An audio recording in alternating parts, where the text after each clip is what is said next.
Good. This Good cases. So they're interesting stuff. Yeah, this I have no idea what it was, but I feel like I should know.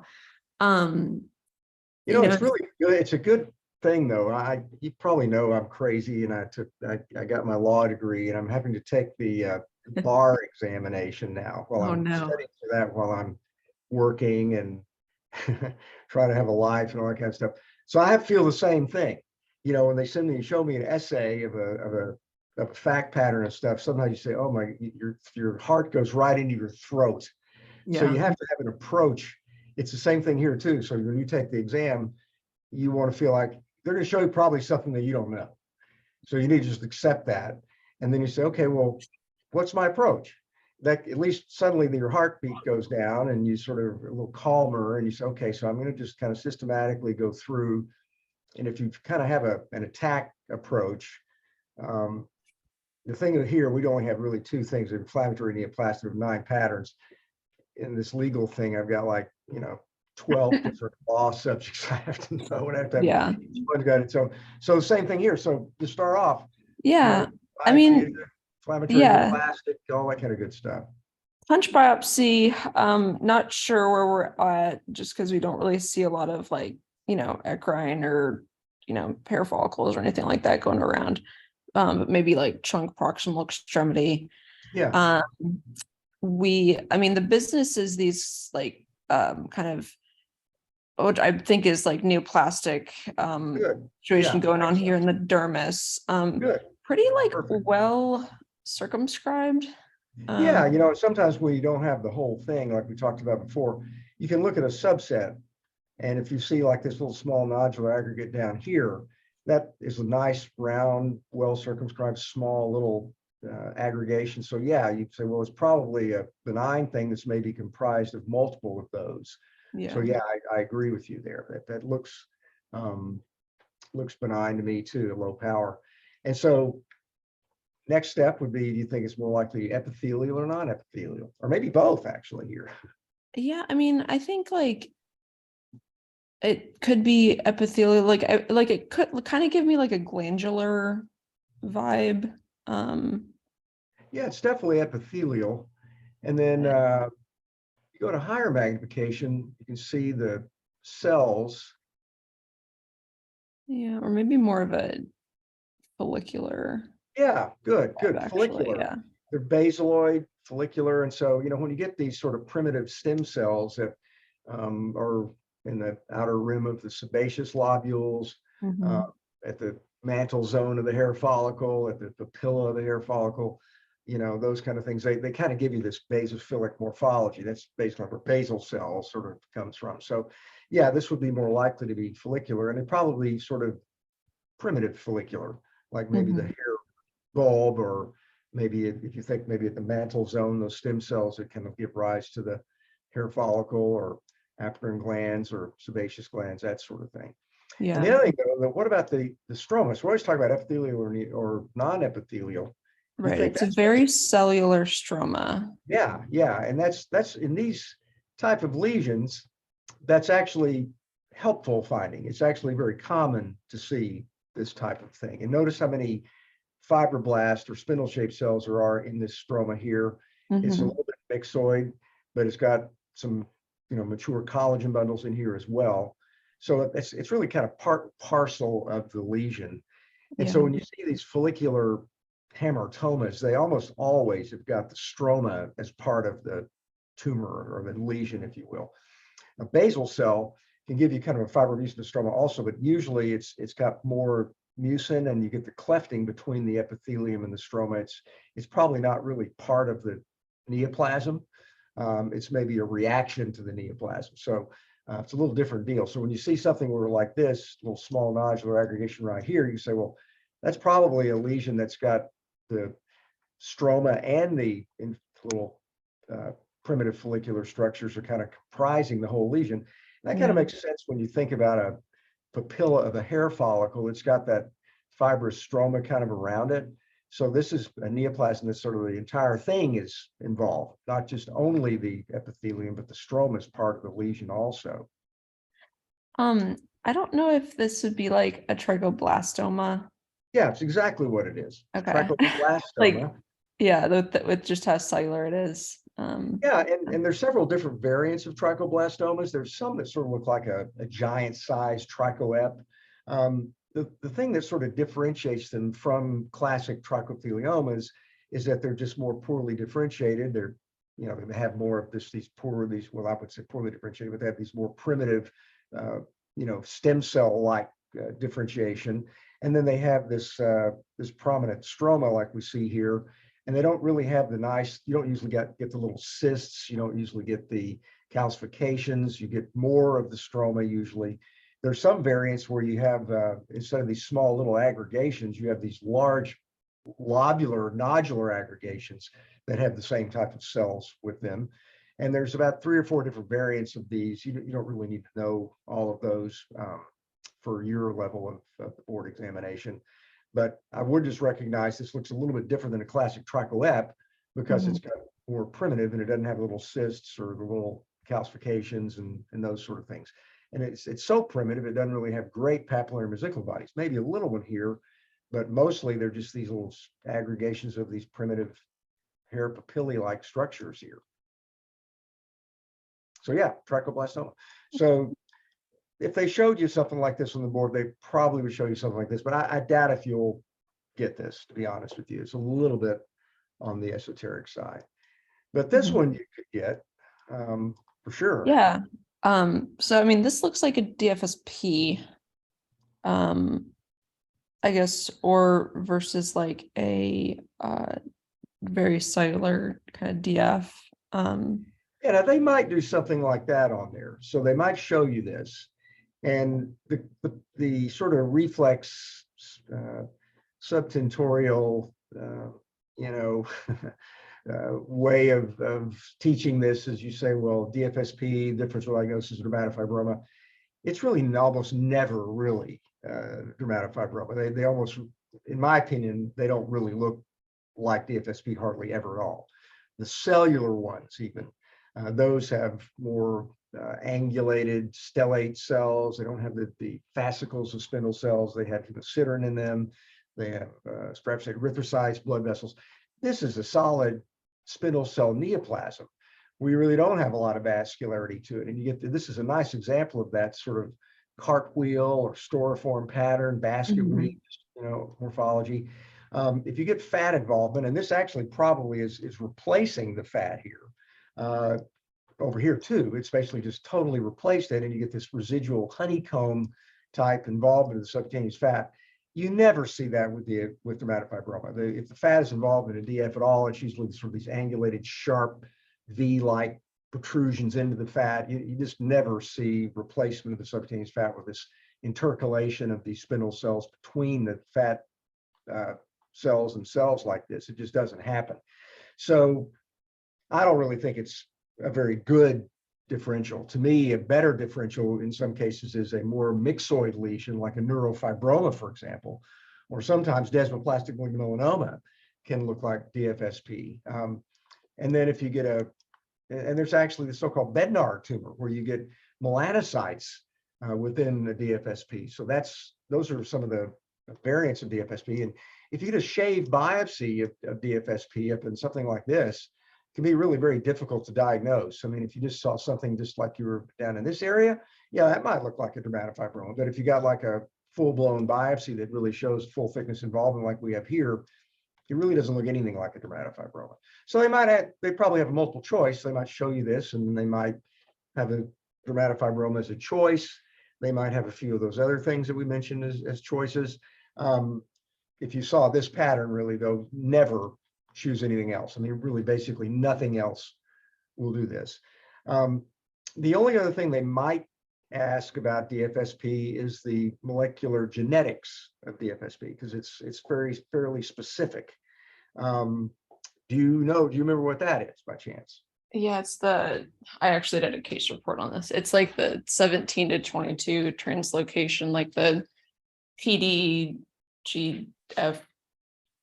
like growth factor beta with collagen A gene. And so basically that just, when it has that translocation, it just turns on these cells. They start proliferating dramatically. You know, the other kind of rule of thumb is when you get a fusion or a genetic cancer, like something like this, they tend to have a better prognosis than wild type mutation, type cancers that develop from, say, sun or some other kind of carcinogen. That's just kind of a rule of thumb. So you get a germline mutation, somebody has, like, say, Burgh-Hogg-Dubé and gets renal cell cancer. Those cancers tend to be better than patients that just sort of get spontaneous renal cell carcinoma for some, for various reasons. So that's an interesting sort of phenomenon that you can just remember. And then obviously, the treatment for this. Excision. Excision, but there's a drug too that you can use for this. Oh,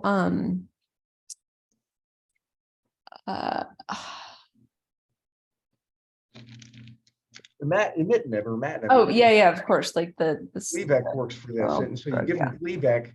Yeah. You can shrink the tumor down, and then you can do Mohs surgery, and sometimes you get kind of a smaller margin is required for it. So I probably just remember those few pearls about this. But yeah, this is a beautiful example. And if they're going to show you something like a soft tissue neoplasm or something like that, they're not going to get something weird or unfair. They're going to show you something that's pretty straightforward like this. They'd show you a good biopsy of it. That's the one sort of benefit of the digital things. They can really get very good cuts and everybody sees the same thing.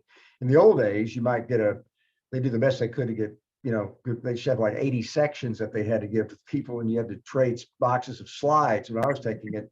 And sometimes your cut wasn't very good. Yeah. So you might not see they showed a CMV on our exam. And I looked hard for that thing, and I'm not sure I really saw it. I chose that as the answer. It turned out to be right, but I'm not sure it was really in my section.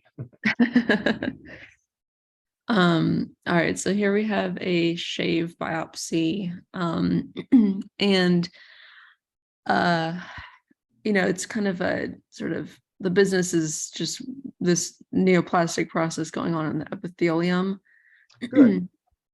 It kind of like, I'm not getting like a real sharp, like clear cell type, like demarcation, from like what's the neoplastic process to the kind of normal epithelium, but I'm getting like a kind of a hint of like, these are clearly the different, more pale cells. Yeah, good. So they are pale for sure. So once again, just ask yourself, okay, is it inflammatory neoplastic? Obviously, it's not inflammatory, right? And if it's neoplastic, do we think it's benign or malignant? And we got a shave, and it seems to be fairly small. Yeah. So it's just got some really weird stuff, like very atypical morphology, unlikely to be malignant. What kind of differentiation are we looking at? I think this could be follicular again. Good. It is follicular. Yeah. Good. And it's nice contrast from the other one, right? Yeah. The other one was more, this is probably inferior portion of the hair follicle also, but notice that it looks like a different differentiation. So here we have these clear cells that most likely have glycogen within them, as opposed to those other cells we saw that were very basophilic, and probably differentiating toward maybe these cells right out here at the rim. So these would probably be the kind of cells that were seen in the trichoblastoma a minute ago. Here we've got these other clear staining cells that are still part of the follicle. Yeah. Which part of the follicle gives you these clear cells primarily? It's like the like outer root sheath. Yes, good. Outer root sheath. Outer root sheath tends to give you that. So they're not going to ask you the anatomy of the entire hair follicle, but if you just remember that, it's helpful. You can say, well, this is most likely outer root sheath, therefore it's more likely getting tricholimal differentiation, something along those lines, as opposed to, the basaloid proliferation that we saw in the trichoblastoma. So any idea what the diagnosis is here? I feel like I haven't seen an example like this that would be like a tricholimoma, like for how like little it is. But I guess with outer root sheath that potentially is on the differential. Yeah, it's in the differential. It's a little bit This is and notice this has kind of got a plate-like morphology where you've got these multiple lesions kind of almost in a horizontal distribution, but they're demonstrating follicular differentiation with this in sometimes they don't have quite as much tricholimal differentiation. Sometimes it's almost kind of more of a squamoid differentiation, almost looking more like the infundibulum, the hair follicle. But this is a tumor of the follicular infundibulum. Okay. It's also a benign neoplasm, follicular differentiation. Again, this is the mantle zone of the follicle. That's basically hamartomatous, and it's actually here got these little miniaturized follicles with this outer root sheath differentiation that have formed here. And if you saw maybe one of these, it kind of got large and formed a little bulbous aggregation, well, then you would call it a tricholimoma or a tricholimal verruca. But here, the thing that sort of differentiates that is that it's more of a horizontally oriented lesion with multiple little aggregations. Sometimes it looks more like this part over here. It doesn't really give you, this is really beautiful. That's giving you these little actual miniaturized aborted follicles here. You even see the sebaceous lobule here. So that's really showing you this is the mantle zone. That part of it's going in this direction, part of it's going to the sebaceous gland. You might even see maybe that's the beginning of an eccrine sweat gland that's forming. So it's kind of cool that it's got all these multiple lines of differentiation that are kind of coming off that little mantle zone area. So another just example of another benign neoplasm with follicular differentiation with a different part of the follicle that's being recapitulated here. All right, the next one. This one's sort of a gee whizzer, if you will. A what? Yeah, a guy used to use that term. It means like it's something that's sort of an unusual, rare thing that you hardly ever see. You say, gee whiz. Okay. Yeah, I was I'm glad that that's the reaction because I don't know what this is. I mean, so we have this kind of nodule, I guess, in the in the dermis, but then there's also like what looks like to be, I think, adipose cells within it. Good. So once again, you're thinking of a neoplasm. Yeah. And we start looking at differentiation. You obviously say it looks benign, it's well circumscribed, small, that kind of good stuff. And then you start looking at it. Say, okay, well, there's fat here. Okay, so so instantly you're going to maybe go down into the lipoma category, right? Oh, this lipoma. is like the sclerotic, or what is that? So I mean, basically, like we've got the adipose cells, and then like around them these kind of just like kind of fibroblastic looking like cells just hanging out around it. Yeah, there's definitely some fibroblasts. Well, there's some cells in here. I don't know if they're fibroblasts or not. They're round cells, but there's kind of I'd say maybe a somewhat sclerotic and maybe myxoid stroma. But there's also these structures over here. Can you make out what that is? Vessels. Blood vessel. Yeah. So when you're naming lipomas, obviously there's just the garden variety, classic, good old-fashioned lipoma that's comprised of lobules of normal appearing fat. There are, on our board examination, I think the first slide they had that year was a neoplasm of brown fat that they showed us. Some things in your life you never forget. So they showed a hibernoma. That was the very first slide that they had in our path slide part of the board examination. The second one was molluscum. The first one I said, oh, this could be an interesting exam. They're going to show some cool stuff. And then the second one, they showed molluscum. I said, come on, don't insult our intelligence. We've studied for hours, many, many months and all this for this test, and you show molluscum contagiosum that a first-year medical student could pick up. But they showed some other stuff that was hard too. But anyway, so you say, okay, well, there's the mostly fat. Is there some other component to the fat? There brown fat could possibly give you that. There's hibernoma. What about if there are blood vessels in the fat? Angiomyolipoma, that's one of our painful tumors. What if there's a lot of mucin there? Then maybe it's a myxoid lipoma. If there are a lot of spindle-shaped cells coupled with mucin, then this may be a spindle cell lipoma. If there are these sort of cells that look like little pleomorphic floret cells within them, we call that a pleomorphic lipoma. So there's a whole host of things. So you look at the overall thing and say, well, what other ornament goes on the Christmas tree here? So we've got a lipoma, and we've got these blood vessels, and then we've got this other material out here that looks like smooth muscle. So we've got Like smooth muscle. myolipoma. Yeah, good. We've got angiolipoma with these large blood vessels with these thick walls, which is really unusual. We don't usually see that in an angiolipoma. Usually they're small capillaries that have a lot of sludged erythrocytes in their lumen. They don't usually get thrombosed, but they have a lot of red cells in their lumen. The actual vascular proliferation of an angiolipoma, it sort of almost looks like a cross between pyogenic granuloma and a capillary hemangioma. It's not exactly that, but it's got a characteristic sort of tufted morphology to it. And then these almost look like, arterioles. They've got very large, prominent, thick-walled muscular blood vessel walls, and then you've got it over here.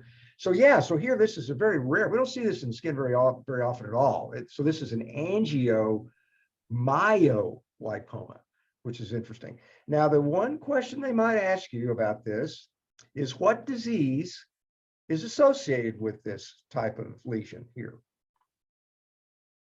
What syndrome is associated with this specific type of lipoma?